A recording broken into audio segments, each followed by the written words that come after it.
श्री गुरु प्रेमानंदे निताई गौर शीतनाथ हरि हरि बोल। निताई गौर हरि हरि बोल।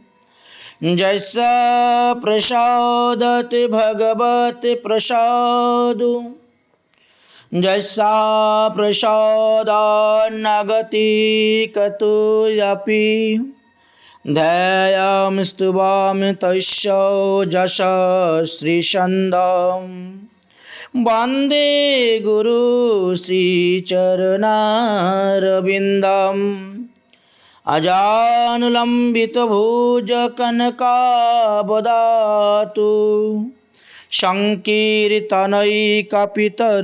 कमलायताक्षो विश्वाम्बर द्विजवर जुगधर्मपालो वन्दे जगत्प्रियकरो करुणावतारो।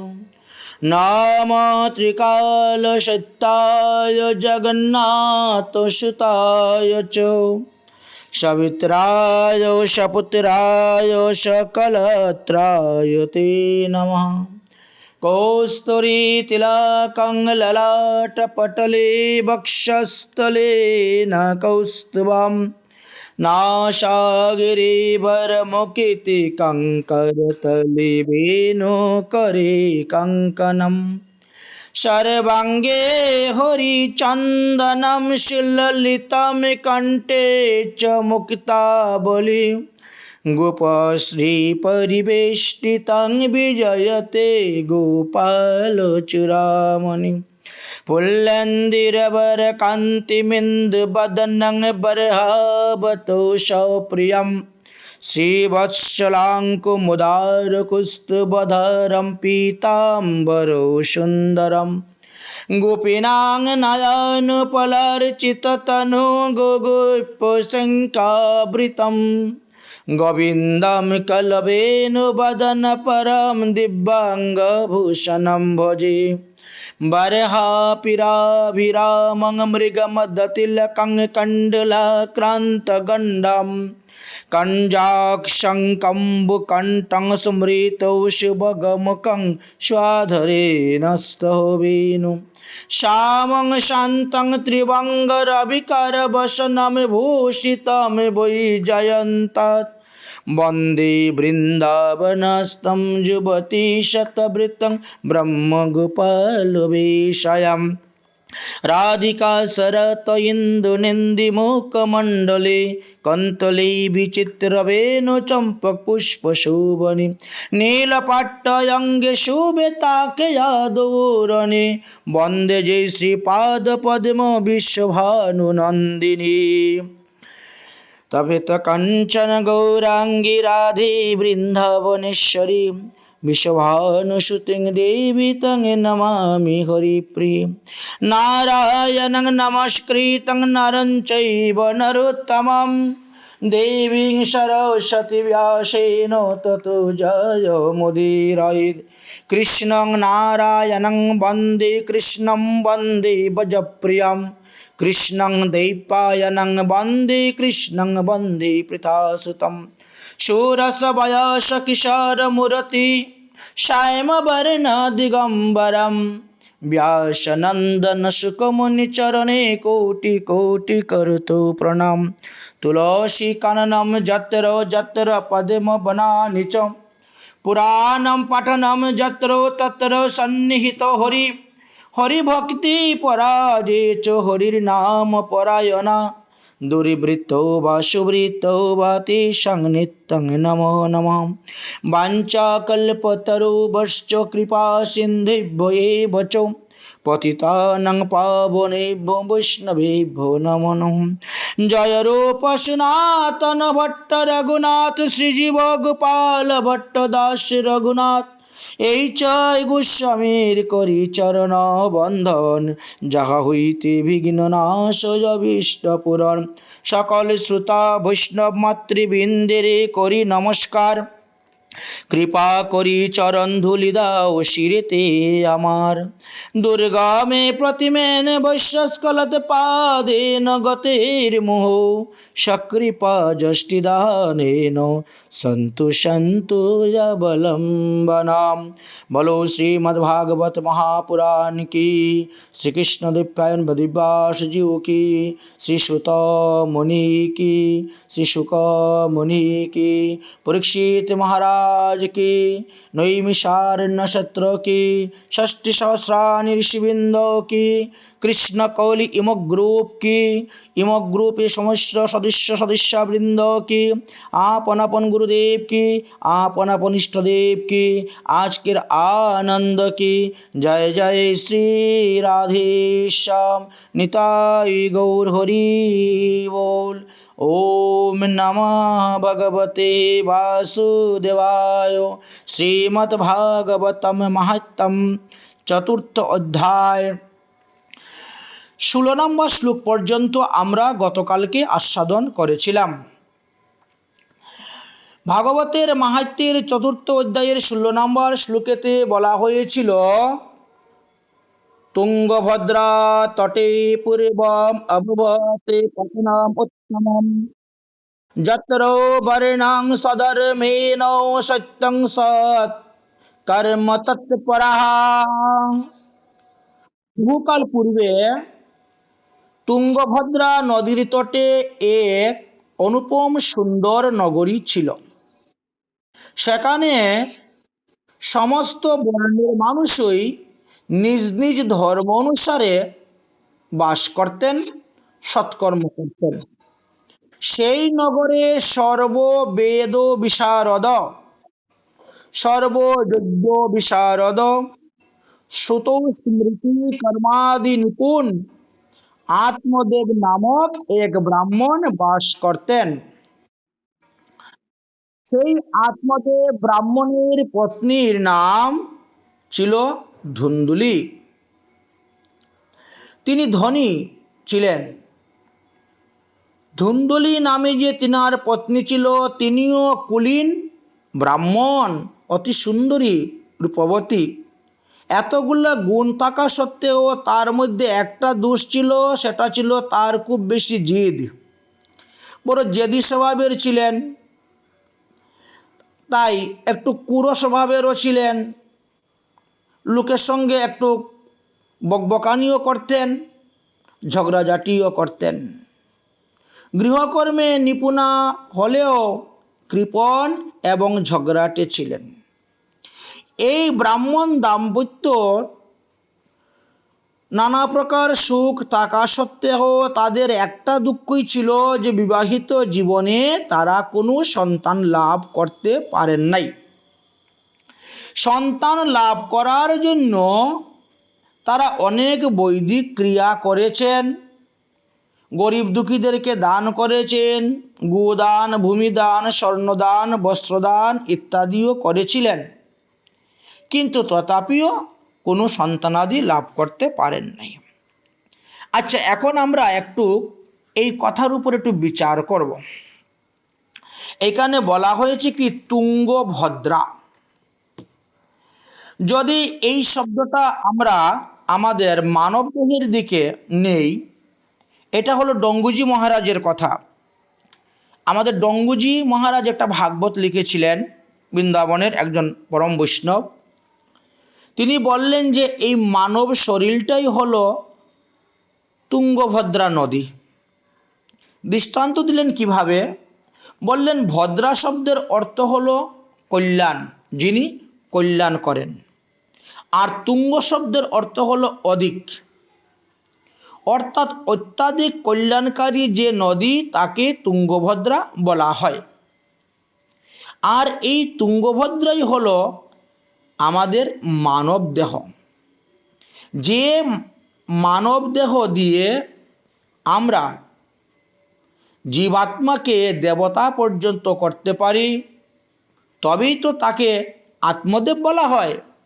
যিনি সাধন ভজন করে মনুষ্য হইতে দেবতা হয়ে যেতে পারলেন, তাহলে তিনি আত্মদেব হয়ে গেলেন, আত্মার ঊর্ধ্বগতি করলেন। এই গল্পতে আত্মদেব বলতে এখানে জীবাত্মাকে বোঝানো হয়েছে। এই মানব দেহ দিয়েই সাধন ভজন করে মানুষ দেবতা হইতে পারে, ইন্দ্র হইতে পারে, ব্রহ্মা পর্যন্ত হইতে পারেন। তাই বলছেন এই মনুষ্য দেহ থেকে শ্রেষ্ঠ দেহ আর নাই। পশু পক্ষী কীটপতঙ্গ দেখিতে ভগবান পাদপদ্ম লাভ করা বড়ই দুঃসাধ্য। লক্ষ লক্ষ কোটি কোটি পশুর মধ্যে একজন মাত্র ভগবান পেয়েছেন, লক্ষ লক্ষ কোটি কোটি পক্ষীর মধ্যেও একজন মাত্র ভগবান পেয়েছেন। তাই বললেন মানব দেহটাই হলো তুঙ্গভদ্রা নদী, এটা মানুষের কল্যাণ করে। অনিত্য দেহ দিয়ে সাধন ভজনের দ্বারা নিত্য বস্তু ভগবানকে লাভ করা যায়। তাই বললেন এই মানব দেহটার সঙ্গে উদাহরণ দিলেন। তারপরে তিনি কি বললেন? তিনি বললেন যতক্ষণ পর্যন্ত বুদ্ধির সাথে আমাদের আত্মার সম্বন্ধ না হয়, বুদ্ধির সঙ্গে আত্মার অর্থাৎ জীবাত্মার সম্বন্ধ না হয়, অর্থাৎ বিবাহ না হয়, তৎপর্যন্ত বিবেক নামক পুত্র উৎপন্ন হয় না। আমাদের দেহে বিবেক নামক পুত্রকে উৎপন্ন করতে গেলে আমাদের কি করতে হবে? সাধুসঙ্গ করতে হবে, সৎসঙ্গ করতে হবে, তবেই বিবেক নামক পুত্রটি উৎপন্ন হবে। এটা আত্মার পুত্র হলেন বিবেক। তাই সৎসঙ্গ বিনা বিবেক কখনো উৎপন্ন হয় না। যাহাদের বিবেক নাই তাহারাই তো সংসার রূপ সমুদ্রের মধ্যে ডুবে মরে। এই জন্য এখানে আত্মদেব ব্রাহ্মণের কথা এবং তুঙ্গভদ্রা নদীর কথা এখানে বুঝালেন। দ্বিতীয়ত বললেন ধুন্দুলি। ধুন্দুলি কাকে বলা হয়? বললেন দ্বিধা বুদ্ধি যস্য, যার দুই রকম একই বস্তুর মধ্যে বহু প্রকার বুদ্ধি উনি সংযুক্ত করেন। দ্বিধা বুদ্ধি, দ্বিধা বৃত্তি, অধিক ক্রোধ, কুতর্ক, ঝগড়াটি ইত্যাদি গুণ যার মধ্যে আছে তাকে বলা হয় ধুন্দুলি। এই তত্ত্বকথাগুলো একটু বিশেষ ধ্যান দিয়ে শুনবেন। কেন ধ্যান দিয়ে শুনবেন? বললেন যে আমরা ভাগবত কথা শ্রবণ করি, কিন্তু আমাদের ভিতরে যে পূর্ব একটা কুসংস্কারের গাঁট রয়ে গেছে, ওই গাঁটটা আমরা খুলি না ভাগবত কথা শ্রবণ করা সত্ত্বেও। যার ফলে ভাগবত কথা শ্রবণ করেও অনেকেরই কল্যাণ সাধন হয় না। কাদের কল্যাণ সাধন হয়? বলে যারা গাঁট খুলে দেয়। আর যারা গাঁট খুলবে না তাদের কখনো কল্যাণ সাধন হবে না। গঙ্গুজি মহারাজ এই কথার উপরে একটা দৃষ্টান্ত দিলেন। সেই দৃষ্টান্তটা কি? বললেন কোন এক গৃহস্থ উনি নিয়ম করেছেন যে 12 বৎসর যাবৎ প্রতিদিন তিনি হরিকথা শ্রবণ করবেন, এবং সেই অনুসারে তিনি প্রতিদিনই নির্দিষ্ট সময়ে, বাড়ির পাশেই মন্দির আছে, ওই নির্দিষ্ট সময়ে প্রতিদিন তিনি ওই স্থানে গিয়ে 1 ঘন্টা 2 ঘন্টা হরিকথা শ্রবণ করতেন। এইভাবে হরিকথা শ্রবণ করতে করতে করতে করতে প্রায় 12 বৎসর ইনার পূর্ণ হয়ে যাচ্ছে। একদিন এক বিশেষ কাজের কারণে তিনাকে বাইরে যেতে হচ্ছে। এখন তিনি বড় চিন্তার মধ্যে পড়ে গেলেন, আমি যদি বাইরে যাই তাহলে এই হরিকথা, হরিবাসর, ভাগবত পাঠ শ্রবণ করাটা আমার হবে না, এতে তো আমার নিয়মভঙ্গ হয়ে যাবে। আচ্ছা, এই নিয়মটা রক্ষা করার কোনো উপায় আছে নি? আমি বাইরেও যাব, আবার আমি নিয়মটাকেও রক্ষা করব। এই বিষয়ে তিনি বড় চিন্তাগ্রস্ত হলেন এবং তিনি চিন্তা করতে শুরু করলেন যে কি করলে আমার এই উভয় কার্য সাধন হবে। তখন তিনি পাঠক মশাইকে বললেন যে বিশেষ কারণে আমাকে বাইরে যেতে হচ্ছে, তো আপনি কৃপা করে বলুন কি করলে পরে আমার এই পাঠ শ্রবণের নিয়মটা রক্ষা হবে। পাঠক মশাই বললেন তাহলে কাজ করুন, আপনার পুত্রকে এই ভাগবত পাঠ শ্রবণ করার জন্য পাঠিয়ে দিবেন। আপনার পুত্র যদি আপনার এই পাঠ শ্রবণ করেন তাহলে আপনার নিয়মটা ঠিক রক্ষা হয়ে যাবে, নিয়মটা ভাঙবে না। কারণ কারণ শাস্ত্রে বলছে পুত্রকে আত্মজ। যেমন পুত্র শ্রাদ্ধ করলে, সৎকর্ম করলে পিতা পিতৃগণ এরা নরকাদি যন্ত্রণা থেকে মুক্ত হয়ে যান, নরকভুক থেকে মুক্ত হয়ে স্বর্গে চলে যান। তাহলে পুত্র হলো আত্মজ। পুত্র যদি সৎকর্ম করে তাহলে এটা পিতা পায়। অতএব আপনার এই নিয়ম রক্ষার জন্য আপনার পুত্রকে পাঠিয়ে দিবেন। গৃহস্থ বললেন ঠিক আছে, পুত্রকে তো আমি পাঠিয়ে দিব, তবে একটা কথা, আপনারা বিশেষ কিছু তত্ত্বকথা কিন্তু আগামীকালের পাঠের মধ্যে আলোচনা করবেন না। কেন? যেভাবে পাঠের ধারা আছে, যে প্রসঙ্গ আসবে সেই প্রসঙ্গে আলোচনা করব, কেন করব না? বলে দেখেন, আমার ছেলে তো সোজা সরল মানুষ, সে যদি আপনাদের মুখে পাঠ শুনে জানতে পারে যে এই সংসার অনিত্য, কেউ কার মা নয়, কেউ কার বাবা নয়, কেউ কার ছেলে নয়, এইগুলা সব মায়ার খেলা। অতএব এই সমস্ত লোকের আত্মীয় স্বজন ইষ্টি কুটুম্বের সেবা না করে হরিসেবা করাই ভালো।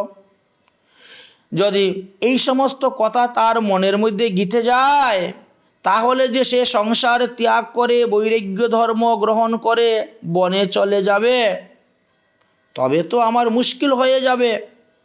এই জন্য বলছিলাম যে কালকে ওই সমস্ত প্রসঙ্গ নিয়ে কোনো পাঠ করবেন না। পাঠক মশাই বললেন, বড় আশ্চর্য কথা শোনালেন। আপনি দীর্ঘ 12 বছর ধরে ভাগবত পাঠ শুনে যাচ্ছেন, অথচ আপনার বৈরাগ্য উৎপন্ন হলো না।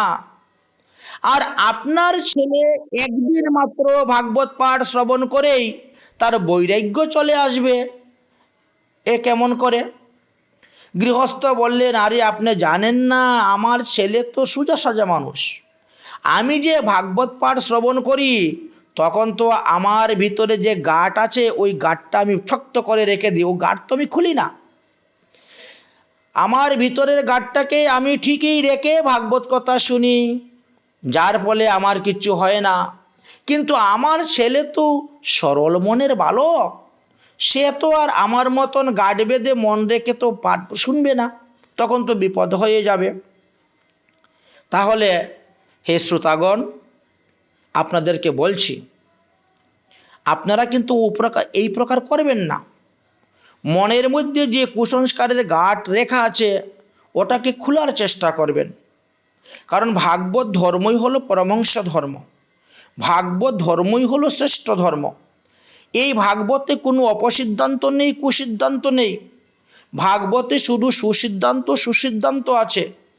ভাগবত জীবিত অবস্থায় মানুষকে মুক্তি দিতে পারে এমন এক মহাপুরাণ। তাই কথা শুনবেন যখন, তখন মনের গাঁটটাকে খুলে দিবেন। খুলে দিয়ে শুনলে পরেই দেখবেন জ্ঞান, ভক্তি, বৈরাগ্য সব কিছু আপনাদের পুষ্টি সাধন হবে। ভাগবত কথা শ্রবণ, ভাগবত কথা গ্রহণ, সদাচার পালন, এই সমস্ত বস্তুর দিকে অগ্রসর হতে হবে। মানুষ সৎকর্ম করিলে মৃত্যুর পরে গিয়ে তার মুক্তি হয়। আর ভাগবত মহাপুরাণ বলছেন শ্রবণ করা মাত্রই মুক্তি তার করতলগত। অতএব ভাগবত কথা কিভাবে শুনবেন? বললেন ভিতরের গাঁট খুলে দিয়ে শুনবেন। যেখানেই ভাগবত কথা হয় চেষ্টা করবেন সেখানে যাওয়ার জন্য। আজকে শুনবো না কালকে শুনবো, আজ যাব না কাল যাব, এইসব করতে যাবেন না। কেন? বলে কালের যে কাল যে কি হবে তা তো স্বয়ং ব্রহ্মাও বলতে পারেন না। তাই শুভস্য শীঘ্রম। তাই এখানে তুঙ্গভদ্রা নদীর তটে যে আত্মদেব ব্রাহ্মণ আছেন, সেই আত্মদেব ব্রাহ্মণের স্ত্রী হলেন ধুন্দুলি। দ্বিধা বুদ্ধি জৈস্য স ধুন্দুলি। ধুন্দুলির কারণে আত্মদেব ব্রাহ্মণও সুখী নয়। কেন? কুগৃহিণী প্রাপ্য গৃহে কুত সুখম। যার স্ত্রী সারাদিন ঝগড়া করবে, কলহ করবে পাড়া প্রতিবেশীর সঙ্গে, তার সুখ কোথার থেকে আসবে? তার মধ্যে আবার তিনি সন্তানহীন বন্দা নারী। যাই হোক, এইভাবে বেশ কিছুদিন গত হয়ে গেছে। আত্মদেব ব্রাহ্মণ একদিন সকালবেলা নগর ভ্রমণে ঘুরতে বেরিয়েছেন। এমতো অবস্থায় একজন লোক বললেন, ইস, আজ সকালে ঘুমের থেকে উঠেই আটকুরার মুখ দর্শন হলো, না জানি আজকের দিনটা কেমন যাবে। কথাটা শুনে তিনার মনের মধ্যে খুব লাগলো। তিনি ভাবলেন, তাহলে এই মুখ আর কাউকে দেখাবো না। আমাকে দেখে যখন মানুষ মুখ ফিরিয়ে নেয়, মুখের দিকে তাকায় না, তাহলে আমি এই মুখটা আর কাউকে দর্শন করাবো না। এই কথা চিন্তা করে আত্মদেব ব্রাহ্মণ তিনি বনের মধ্যে চলে গিয়েছেন। বনে চলে গিয়েছেন, বেশ কয়েক ঘন্টা বনের মধ্যে এদিক ওদিক হাঁটাহাঁটি করেছেন। গভীর জঙ্গলে চলে গেছেন। প্রচণ্ড রৌদ্রের তাপ, তাই খুব জল তেষ্টা পেয়েছে। মৃত্যু তো আসছে না, বাঘ ভাল্লুক কিছুই আসছে না ওনাকে খাওয়ার জন্য, কিন্তু জল পিপাসা প্রচুর পেয়েছে। তাই তিনি জলের সন্ধানে আরো কিছু চলার পরে একটা সরোবর দেখতে পেলেন। ওই সরোবরে জল পান করে তিনি একটি বৃক্ষের নিচে শয়ন করেছেন। যেমনি শয়ন করেছেন এমনি একটু ঠান্ডা ভাব এসে গেছে, একটু ঘুমের মতো ভাব এসে গেছে। কিছুক্ষণ পরেই দেখতে পেলেন, 1-2 ঘন্টা পরেই হঠাৎ করে একটি খড়মের শব্দ শোনা যাচ্ছে। একজন সাধু বাবা আসছেন, একজন সন্ন্যাসী সাধু বাবা, এক মহাত্মা ওই রাস্তা দিয়ে যাচ্ছেন।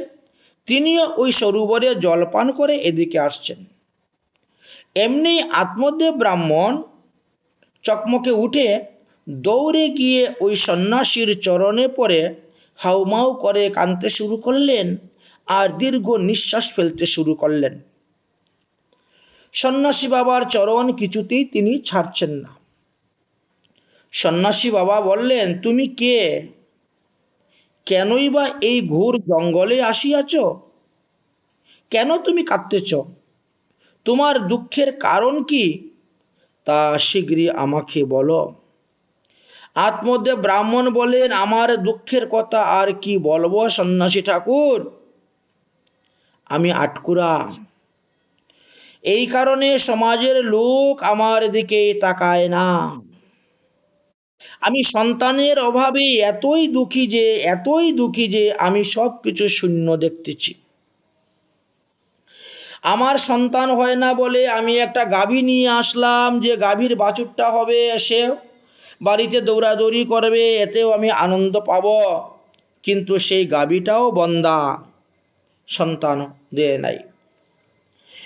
বাজার থেকে যদি কোনো ফল কিনে নিয়ে আসি, একদিনের মধ্যেই পচে যায়। বাড়িতে যে সমস্ত ফলের গাছগুলো লাগানো হলো, সেই বৃক্ষগুলাতেও ফল ধরে না। কি আর বলবো আমার দুঃখের কথা। আমি যদি কোনো কিছু দেবতাদেরকে দান করি, ব্রাহ্মণদেরকে দান করি, তাও তারা গ্রহণ করতে চায় না। এমনকি পিতৃপুরুষের উদ্দেশ্যে জলতর্পণ শ্রাদ্ধাদি করলে সেইগুলাও তারা গ্রহণ করতে চায় না। হে মহাত্মাজি, আমার পূর্বজন্মের সঞ্চিত পাপের কথা আপনাকে আর কি বলবো।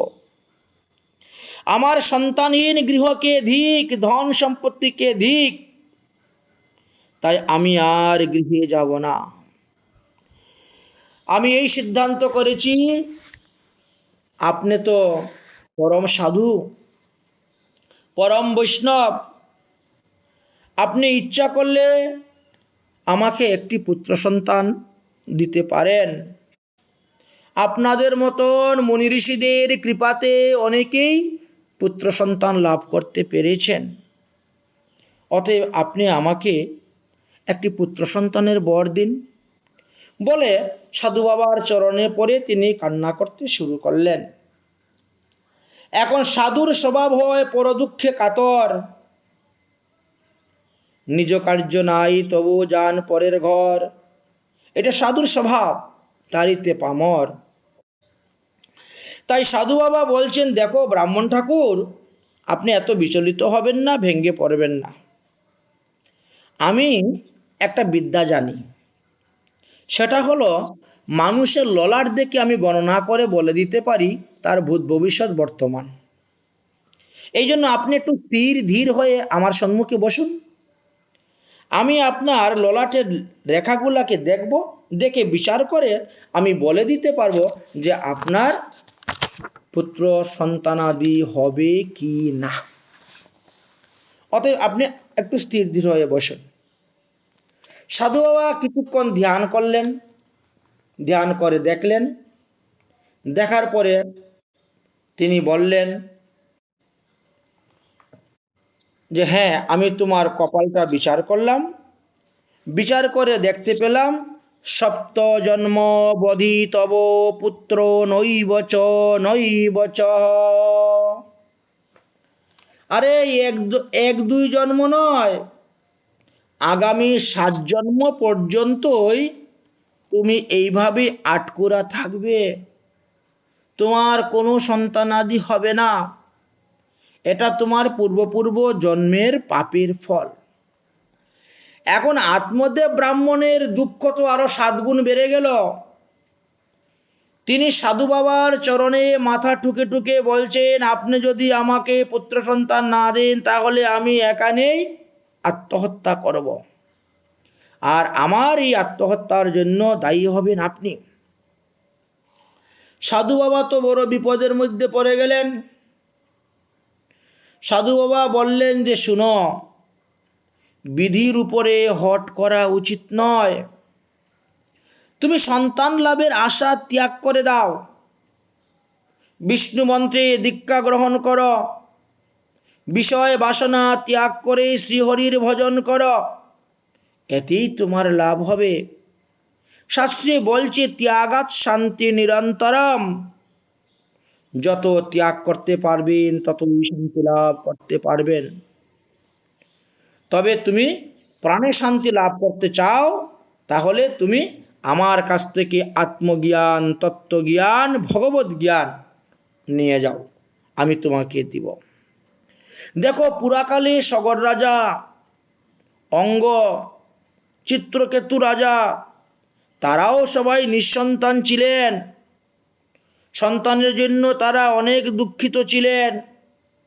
অনেক অনেক মুনি ঋষিদের কৃপাতে তারা সন্তান লাভ করেছিলেন, কিন্তু সন্তান হওয়ার পরে আরো বেশি দুঃখ তারা লাভ করেছিলেন। তাই আমি বলি, পুত্র সন্তান প্রাপ্তির আশা ত্যাগ করে শ্রীহরিকে পাওয়ার উপাসনা করো। সন্ন্যাসে যে রকম সুখ, সেই রকম সুখ আর কোথাও নেই, ত্যাগেই সুখ। আত্মদেব ব্রাহ্মণ বললেন, যার মধ্যে স্ত্রী নেই, পুত্র নেই, নাতি নেই, এই রকম নিরস সন্ন্যাসে আমার প্রয়োজন নেই। এটা তো উত্তপ্ত বালিকাময় রাস্তা দিয়ে হাঁটার মতন দুর্গম, ও আমার দ্বারা হবে না। আপনার যুগ বলে আপনি আমাকে একটি পুত্র সন্তান দান করুন, কারণ পুত্রই পারে একমাত্র পুং নামক নরক থেকে উদ্ধার করতে। তাই আমার পুত্রের প্রয়োজন, আমার পিতৃপুরুষগণ যাতে উদ্ধার হয়, আমি যাতে উদ্ধার হই, এই জন্য আমার পুত্রের প্রয়োজন। আপনি আমাকে পুত্র সন্তান দিন। শাস্ত্রে কি বলছেন? শাস্ত্রে বলছে অপুত্রস্য গতি নাস্তি স্বর্গে নৈব চ নৈব চ, যেন কেন পুত্রপাদয়ে কার্যং জন্মে সুতস্যহি। আমি সাধুদের মুখে শুনেছি, গরুর পুরাণে নাকি ভগবান শ্রীকৃষ্ণ বলেছেন, যার পুত্র সন্তান নাই তার কোনো গতি নাই, সে কখনো স্বর্গেই যেতে পারবে না। অন্যান্য লোকের কথা তো দূরেই থাক। অতএব হে সাধু বাবা, আপনি আমাকে পুত্র সন্তান দিন। আরো একটি স্থানে গরুর পুরাণে লেখা আছে, মানুষ পুত্রের মুখ দর্শন করলে পরে পিতৃঋণ থেকে মুক্ত হয়ে যায়, আর যদি পুত্রের ঘরে নাতির মুখ দর্শন করা যায় তাহলে সমস্ত পাপ থেকে মুক্তি লাভ করা যায়। অতএব আপনি আমাকে পুত্র সন্তান দান করুন। সন্ন্যাসী ঠাকুর বলছেন, ঈশ্বরের বিধির উপরে হাট করা তোমার উচিত নয়। রাজা চিত্রকেতুও এইভাবে হট করে ঋষিদের কাছ থেকে নিয়েছিলেন, কিন্তু শেষে অনেক কষ্ট তাকে পেতে হয়েছে। অতএব তোমার ভাগ্যে যখন পুত্র সন্তান নাই, তখন তুমি এই বিষয়ে জিদ করতেছো কেন? জিদ ছেড়ে দাও। কিন্তু আত্মদেব ব্রাহ্মণ ছাড়লেন না। তিনি বলছেন, আমাকে পুত্র দিন, কারণ না পুত্রই পিতাকে উদ্ধার করতে পারবে। সন্ন্যাসী বললেন, আচ্ছা, পুত্র পিতাকে উদ্ধার করবে? পুত্র কখনো পিতাকে মুক্তি দিতে পারে না। পুনরপি জননম পুনরপি মরণম পুনরপি মাতৃ জঠরে শয়নম, এই সংসারে আসা যাওয়া থেকে মুক্তি দিতে পারে না পুত্র। বংশ রক্ষার জন্য তুমি সৎকর্ম করো। যদি পুত্রই পিতাকে সদ্গতি দিতে পারত, মুক্তি দিতে পারত, তাহলে এই সংসারে যারা পুত্রবান আছেন তাদের সকলেরই সদ্গতি হয়ে যেত, সকলেরই মুক্তি হয়ে যেত। পিতার মনে এই রকম আশা করা কখনো উচিত নহে। আচ্ছা, তোমার মৃত্যুর পর তোমার পুত্র যদি তোমার উদ্দেশ্যে শ্রাদ্ধ করে, গয়াতে গিয়ে পিণ্ডিদান করে, এতে তোমার সদ্গতি হবে। শ্রাদ্ধ করিলে জীব ভালো জনিতে গিয়ে জন্মগ্রহণ করে। তুমি ইহা মনে করিও না যে পুত্র শ্রাদ্ধ করিলে তোমার জন্ম মৃত্যু নিবারণ হয়ে যাবে। শ্রাদ্ধ আর পিণ্ডিদানের দ্বারা কখনো মুক্তি লাভ হয় না। শ্রাদ্ধ করিলে নরক হইতে মুক্তি পাওয়া যায়, নরক যন্ত্রণা হইতে মুক্তি পাওয়া যায়। শ্রাদ্ধ করিলে পিতৃগণ সন্তুষ্ট হইয়া আশীর্বাদ করেন, তাহাতে পুত্রের কল্যাণ হয়। জন্ম মৃত্যুর হাত হইতে রক্ষা পাওয়ার জন্য তোমাকেই সৎকর্ম করতে হবে, নিজেই নিজের আত্মাকে উদ্ধার করে যেতে হবে। এই দেহরূপী পিণ্ডকে ভগবানের চরণে সমর্পণ করে দাও, তাহলে আর ভাতের পিণ্ডি দিতে হবে না। যদি দেহপিণ্ডি ভগবানকে অর্পণ করতে পারো, শ্রীহরির চরণে শরণাপন্ন হতে পারো, তবেই তোমার কল্যাণ। তুমি পুত্র লাভের আশা ত্যাগ করে ভগবানের চরণে পড়ো, আর ভগবানকে বলো, পাপ অহম পাপ কর্মাহং পাপাত্মাম পাপ সম্ভব ত্রাহি মাং পুণ্ডরীকাক্ষৌ সর্ব পাপ হরো হরি। আরে ভগবানের নাম শ্রবণ করো, ভগবানের নাম কীর্তন করো, ভগবানের বীজ গায়ত্রী মন্ত্রাদি স্মরণ করো, ভগবানের অর্চন করো, নববিধা ভক্তিরঙ্গ যাজন করো, তাহলে ঈশ্বর তোমাকে অবশ্যই তোমার মনের বাসনা পূর্ণ করবেন। জীব সর্বত্রভাবে তাহার শরণাগতি হয় না বলেই তো এই তো দুঃখ। অতএব তুমি পুত্র তত্ত্ব ত্যাগ করো, আত্মতত্ত্ব ব্রহ্মতত্ত্ব লাভ করার চেষ্টা করো, যা তোমার সঙ্গে যাবে, যা তোমার কল্যাণ হবে। তুমি নিজেই নিজেকে উদ্ধার করতে পারো। অতএব তুমি আমার কথা শুনো। কিন্তু আত্মদেব ব্রাহ্মণ কিছুতেই শুনতে রাজি নয়। তিনি কোনো কিচ্ছু শুনতে রাজি নয়। তিনি শুধু খালি পুত্র সন্তান চাই, পুত্র সন্তান চাই। যদি আপনি না দেন, তাহলে আপনার চরণে মাথা ঠুকে আমি প্রাণ ত্যাগ করব, আর আমার এই মৃত্যুর জন্য আপনার ব্রহ্মহত্যা পাপ হবে। সাধু বাবা বড় বিপদে পড়ে গেলেন।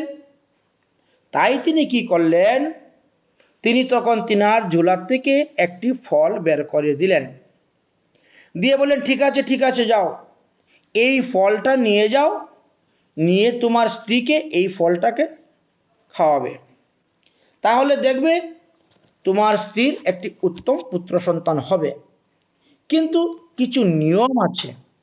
এই ফল ভোজন করার পরে তোমার স্ত্রী কারোর সঙ্গে ঝগড়া করতে পারবে না, সর্বদা সত্য কথা বলবে, সর্বদা শৌচ মানে পবিত্র থাকিবে, ইন্দ্রিয় সংযম থাকিবে, ইত্যাদি ইত্যাদি বেশ কিছু নিয়মের কথা বলে দিলেন। এই সমস্ত নিয়মের কথা বলে দিয়ে সন্ন্যাসী বাবা চলে গেলেন। আত্মদেব ব্রাহ্মণ 3 দিন পরে বাড়িতে এসে উপস্থিত হয়েছেন। ধুন্দুলি দূর থেকেই আত্মদেব ব্রাহ্মণকে দেখেই উনি খুব তেড়ে নেড়ে গর্জে উঠলেন, কি ব্যাপার, 3 দিন ধরে খবর নেই, কোথায় গিয়েছিলেন, ইত্যাদি ইত্যাদি। আত্মদেব ব্রাহ্মণ শান্তশিষ্ট মানুষ, খুব স্থিরভাবে বোঝালেন, ওগো আমি বনে গিয়েছিলাম, আর দৈবক্রমে এক সাধু বাবার সঙ্গে দেখা হয়েছে। সেই সাধু বাবা একটা ফল দিয়েছেন, সেই ফল যদি তুমি খাও তাহলে তোমার গর্ভে সন্তান আসবে, অতএব তুমি এই ফল নিয়ে যাও, নিয়ে ভক্ষণ করো। আমি যাচ্ছি নদীতে স্নান করে আসি। এদিকে আত্মদেব ব্রাহ্মণ যখন নদীতে স্নান করার জন্য চলে গেছেন, তখন পাড়া প্রতিবেশী বেশ কয়েকজন মহিলা এসে উপস্থিত হয়েছেন ব্রাহ্মণের বাড়িতে।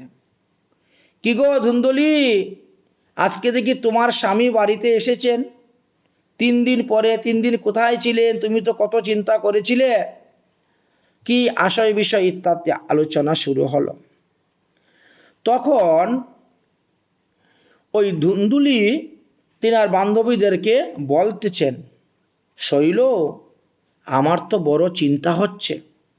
আরে তোমার চিন্তার কি আছে, ব্রাহ্মণ তো ফিরে চলে আসছে, তবে তোমার চিন্তা কি? বললে, না রে, তুই জানিস না, দেখ ব্রাহ্মণ আমার জন্য একটা ফল নিয়ে এসেছে, বলছে কোন সাধু বাবা নাকি ফলটা দিয়েছে, সেই ফল খেলে নাকি আমার গর্ব হবে। অতএব আমার তো বড় চিন্তা হচ্ছে। আমার মনে হচ্ছে সাধু বাবা এই ব্রাহ্মণ ঠাকুর বনের মধ্যে ভ্রমণ করতে করতে কোথাও কোনো বিষ ফল পেয়েছে, আর সেই বিষ ফল নিয়ে আসছে আমাকে দেওয়ার জন্য, খাওয়ানোর জন্য। কারণ কারণ সে তো আমাকে বড় ভয় পায়, যে আমার ভয়ে আর অন্য কোনো মেয়েকে বিবাহ করতে পারছে না। তাই ভাবছে এই ফল যদি আমি খাই, আমি খেলে করে মরে যাব, আর সে আরেকটা বিয়ে করে ফেলবে। এই জন্য আমার বড় চিন্তা হচ্ছে যে এই ফলটা খাবো কি খাবো না। ফল খেলে গর্ব হবে, গর্ব হলে পেট বড় হবে, পেট বড় হলে আমার খাওয়া দাওয়া কমে যাবে, যার ফলে আমি দুর্বল হয়ে পড়ব। তাহলে তো আমি ঘরের কাজকর্ম করব কি করে? বান্ধবীরা বলছেন, তাহলে তো ননদকে নিয়ে আসবি কাজকর্ম করার জন্য।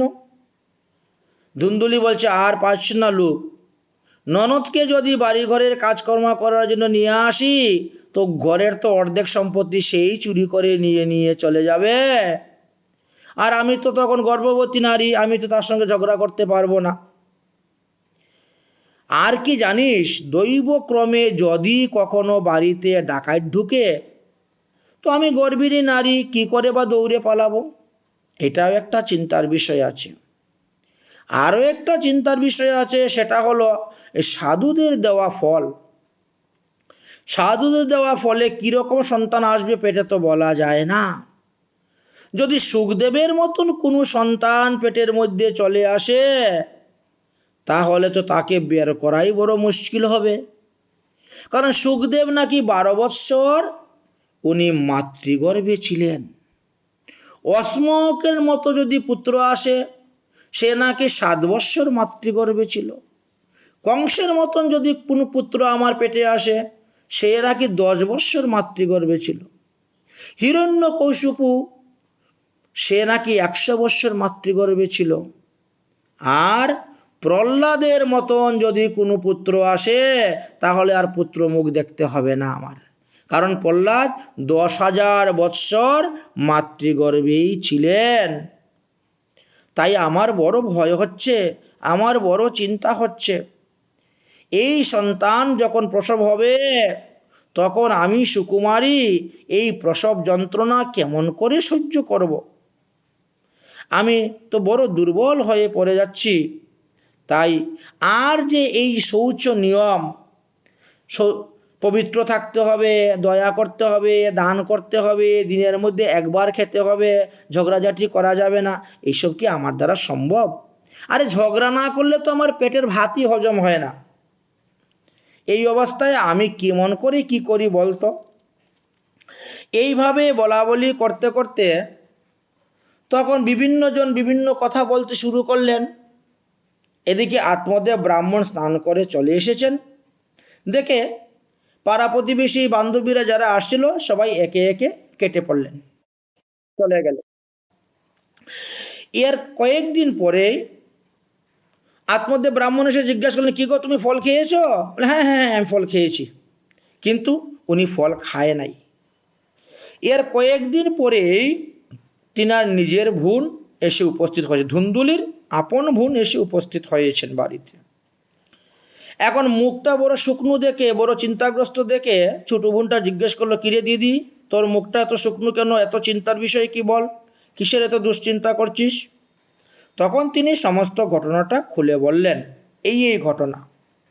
ধুন্দুলির বোন বলল, তুই চিন্তা করিস না তো, আমার পেটে সন্তান এসেছে। এই সন্তান জন্ম হলে পরেই আমি আমার স্বামীকে দিয়ে তোর কাছে পাঠিয়ে দিব। ততদিন আত্মদেব ব্রাহ্মণকে ঠকানোর জন্য তুমি গর্ভিণীর ভাব ধরে পরে থাকবে। প্রতি মাসে একটা করে কাপড় পেটের মধ্যে জড়িয়ে তুমি গর্ভবতী মহিলার যে ভাব, সেই ভাব নিয়ে তুমি পরে থাকবে, আর স্বামীর নিকট থেকে টাকা পয়সা নিবে আর আনন্দ করে খাবে। আমার সন্তান যখন প্রসব পাঠিয়ে দিব, তখন তুমি আমার স্বামীকে কিছু টাকা পয়সা দিয়ে দিও, আর পেটের মধ্যে যা কাপড় চোপড় রেখেছো ওইগুলা ফেলে দিয়ে তুমি সন্তানটাকে কোলে নিয়ে বসে যাবে। তারপরে যা কিছু করার ওসব আমরাই করে নিব, চিন্তা করিস না। এখন এই ফলটাকে যদি পরীক্ষা করতে চাও তাহলে কাজ কর, তোদের গাভীটাও তো বন্দা, তাহলে ফলটা গাভীকে খাওয়িয়ে দে। যদি মরে তো গাভী মরবে, আর যদি ঋষির দেওয়া ফলে সন্তান হয় তো গাভীর গড়েই হবে, এতে তোর কোনো কষ্ট হবে না। ধুন্দুলি বললেন, ঠিকই বলছিস গো, আমি তো মনে করি বন্দা বা বিধবা নারী সুখী নশ্চ মে মতি। সন্তান প্রসব হলে পরেই সন্তানের মলমূত্র পরিষ্কার, লালন পালন করা, বড় করা যে কত কষ্ট। সেই ছেলে বড় হলে পরে আমাকে খাওয়াবে কিনা, ভাত কাপড় দিবে কিনা, তাও আবার চিন্তার বিষয় আছে। তার থেকে বিধবা অথবা বন্দা নারী সুখী। আচ্ছা ঠিক আছে, তোমাকে কষ্ট করতে হবে না, তুমি কিছু টাকা দিলে পরেই সব সমস্যার সমাধান হয়ে যাবে। ছোট বোন চুপি চুপি চলে গেল। ধুন্দুলি সেই বুদ্ধি অনুসারে তিনিও কাজ করতে শুরু করলেন। কিছুদিন পরে ওই ধুন্দুলির বোনের ঘরে একটি ছেলে সন্তান হয়েছে। তিনি তিনার নিজের স্বামীকে দিয়ে পাঠিয়ে দিয়েছেন, আর ধুন্দুলিও বেশ কিছু টাকা পয়সা দিয়ে সন্তুষ্ট করে আর পেটের কাপড় চোপড় সব খুলে ফেলে দিয়ে সন্তানটাকে কোলে নিয়ে বসে আছে। হঠাৎ আত্মদেব ব্রাহ্মণ ঘরের মধ্যে এসে প্রবেশ করে দেখেন একটি সদ্যজাত শিশুর কান্না। একই বলে, হ্যাঁ আমি নির্বিঘ্নেই সন্তান প্রসব করেছি।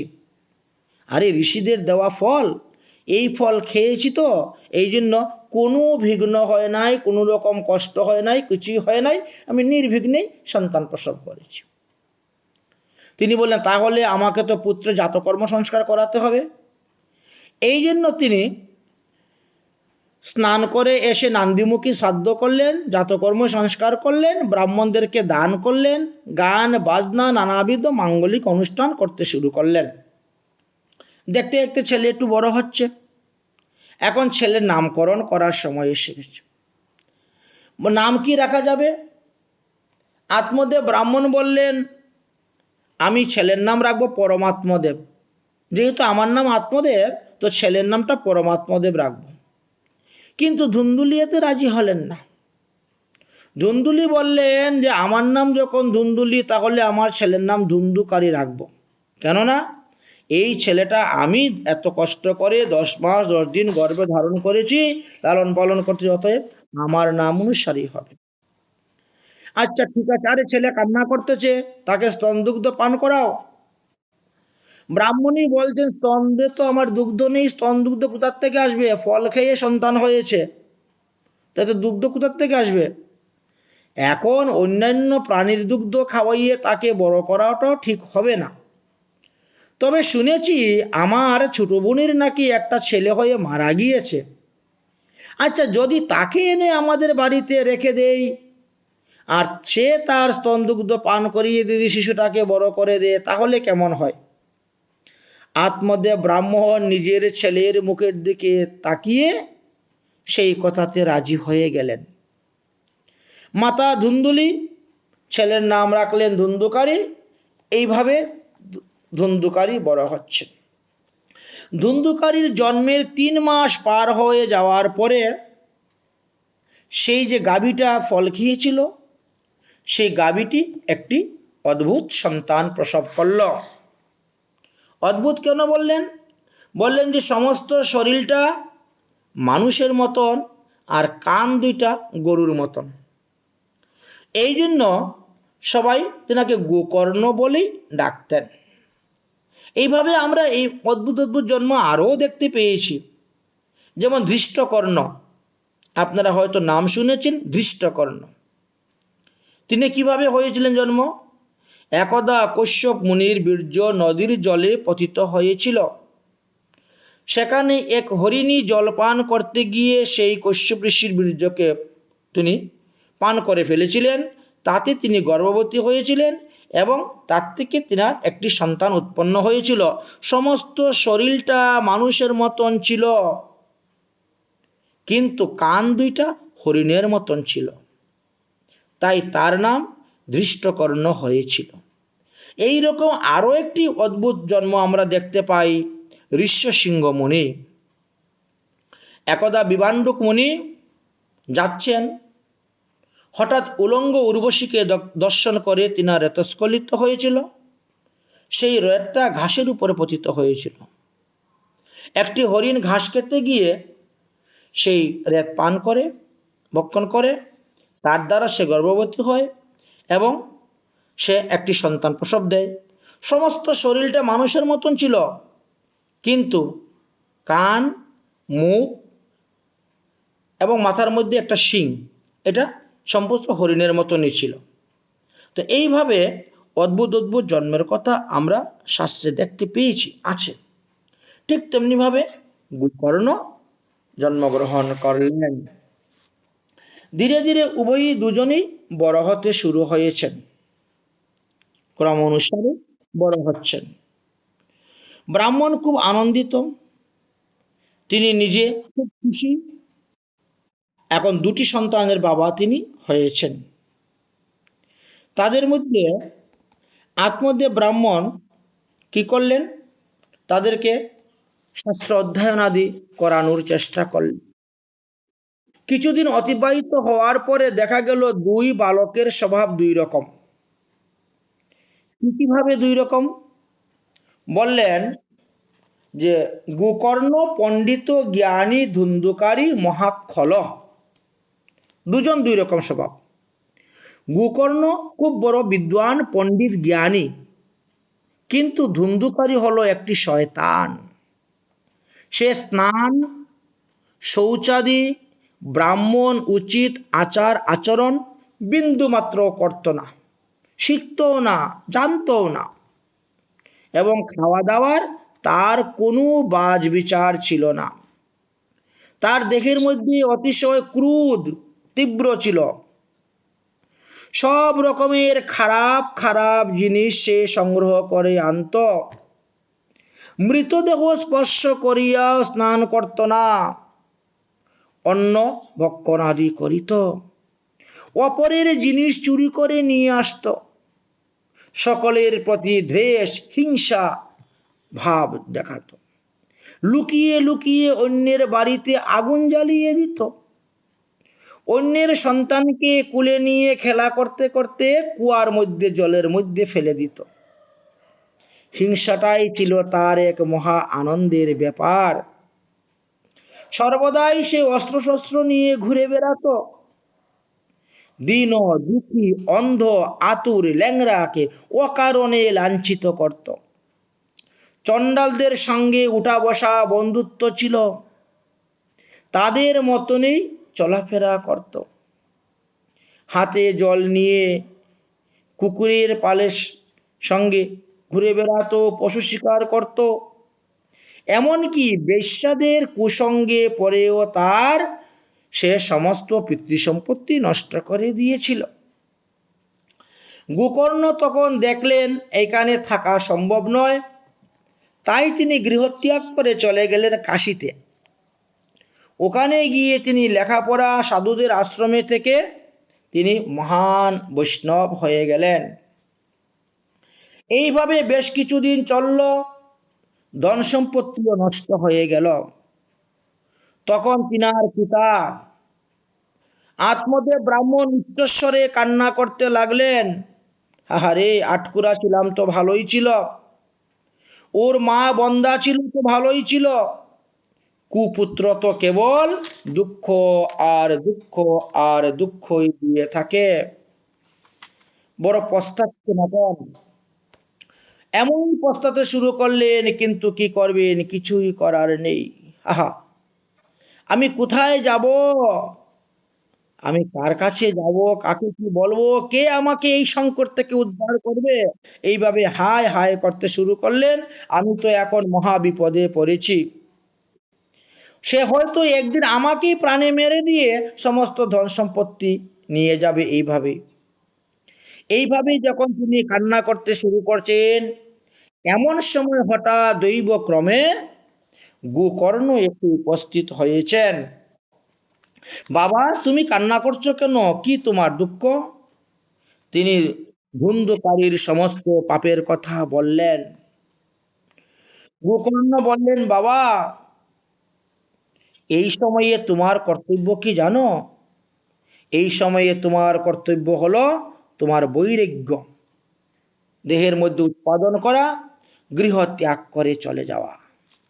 হে পিত, অসারো কলু সংসারো দুঃখরূপী বিমোহক সুতঃ কৈশ্য ধনং কৈশ্য দেহবাঞ্চিত জলতে অহনিশীম।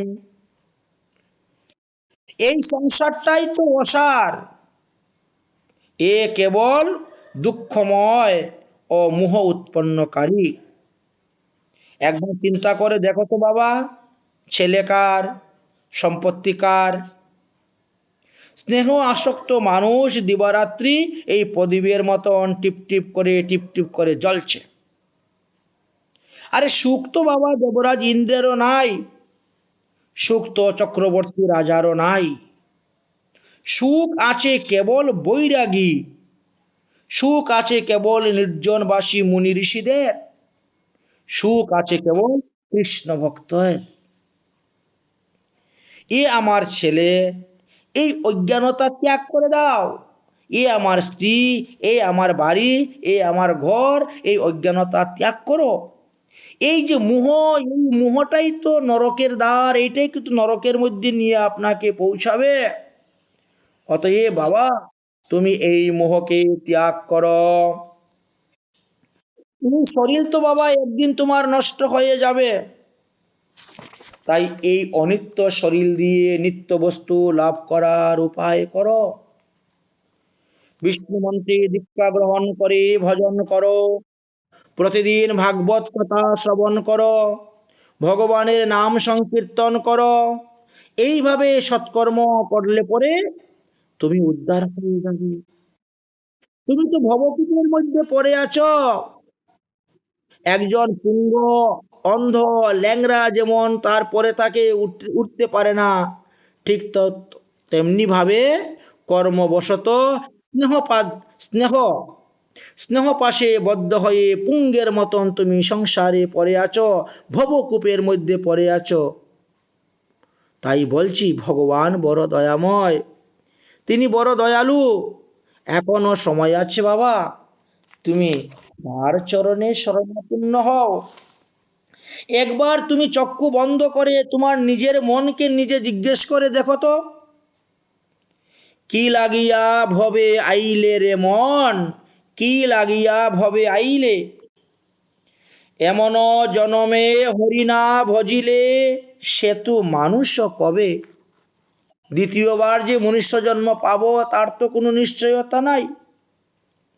মানুষের আকার হইলে কি হয়, করজে ভূতের কাম, নইলে বদনে কেন নাহি বলো শ্রীকৃষ্ণ গোবিন্দ নাম। আরে পাখিরে যে নাম লুয়াইলে লয় সুকসারি আদি কত, তুমি যে তাহাতে আলস্য করহ, এ তোমার কেমন মত। দিবস রজনী আবুল তাবুল পাঁচালি পড়িতে পারো, আরে তাহার ভিতরে কখনো কি তুমি গোবিন্দ বলিতে নারো। ভজিবে বলিয়া কহিয়া আইলি, ভুলিলে কি সুখ পাইয়া।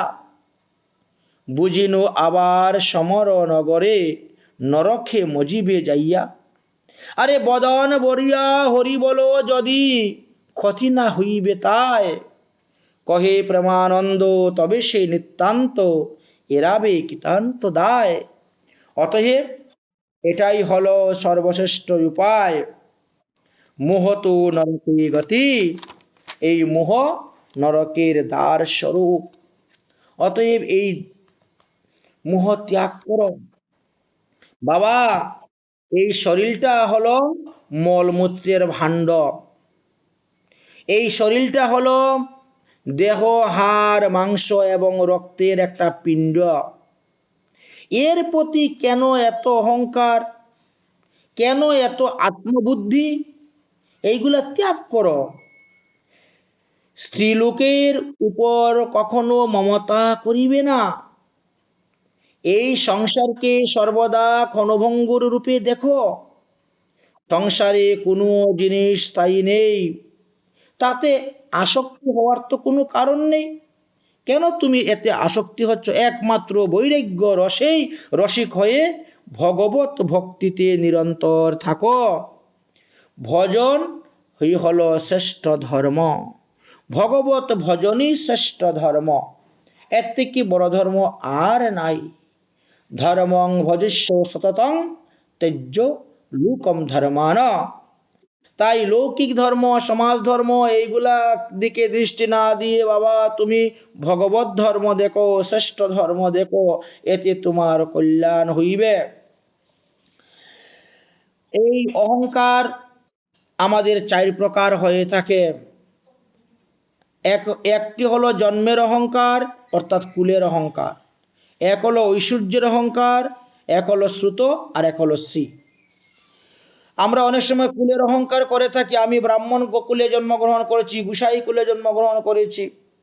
ঐশ্বর্য, আমার অনেক টাকা পয়সা আছে, ধন সম্পত্তি আছে, কিন্তু টাকা পয়সা ধন সম্পত্তি এরা কেউ আমাদের কিছু করতে পারবে না। আমি উচ্চ কুলে জন্মগ্রহণ করলে কি হবে? যদি আমি কৃষ্ণ ভজন না করি, কুলে আমাকে উদ্ধার করবে না। টাকা পয়সা থাকলে কি আমি অমর হয়ে যাব? কখনো না। উচ্চ শিক্ষিত হলেই কি ভগবান পেয়ে যাব? তাও। বিভিন্ন রকম অহংকার আমাদের মধ্যে আছে, কিন্তু এই শরীরের পরিণয় কি? মারা যাওয়ার পরে যদি আগুনে পোড়াই কতগুলা ছাই হবে, যদি মাটির নিচে পুঁতে দেওয়া যায় তাহলে কীরা হবে, পোকা হবে। আর যদি কোনো প্রাণীরা এই মৃতদেহটা খায় তাহলে এই দেহের পরিমাণ শেষে 20টা হবে। তাহলে যেই দেহের এই পরিণতি, সেই দেহের উপরে এত অহংকার করা তো প্রয়োজন নয়। অতএব বাবা অহংকার ত্যাগ করে তুমি ভগবত ভজন। গোকর্ণ এইভাবে আত্মতত্ত্ব, ব্রহ্মতত্ত্ব এবং বৈরাগ্য উপদেশ দিলেন পিতাকে, দিয়ে তিনি চলে গেলেন। পিতাও বুঝতে পারলেন এবং তিনিও সংসার ত্যাগ করে তিনি ভজনে চলে গেলেন। এইভাবে আমরা চতুর্থ অধ্যায় পর্যন্ত আস্বাদন করলাম। এবার আমরা পঞ্চম অধ্যায়ে প্রবেশ করব। পিতা আত্মদেব ব্রাহ্মণ যখন বনে চলে গেলেন, তখন একদিন ধুন্ধুকারী তার মাকে বেদম প্রহার করল। বলে টাকা দাও, টাকা দাও, পয়সা দাও, পয়সা দাও, আর প্রহার করতে শুরু করলো। এক্ষুনি যদি টাকা না দেও তাহলে আমি জ্বলন্ত মশাল দিয়ে তোমাকে পুড়িয়ে মারব।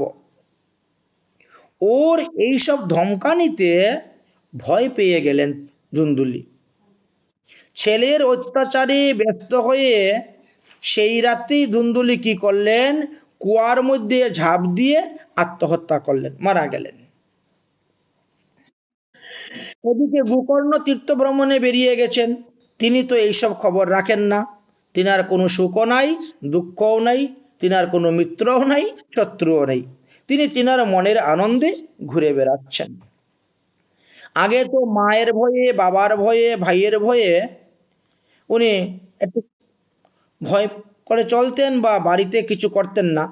কিন্তু এখন তো কেউ নেই, তাই তিনি 5টা বেশ্যাকে নিয়ে নিজের বাড়িতে এনে রেখেছেন।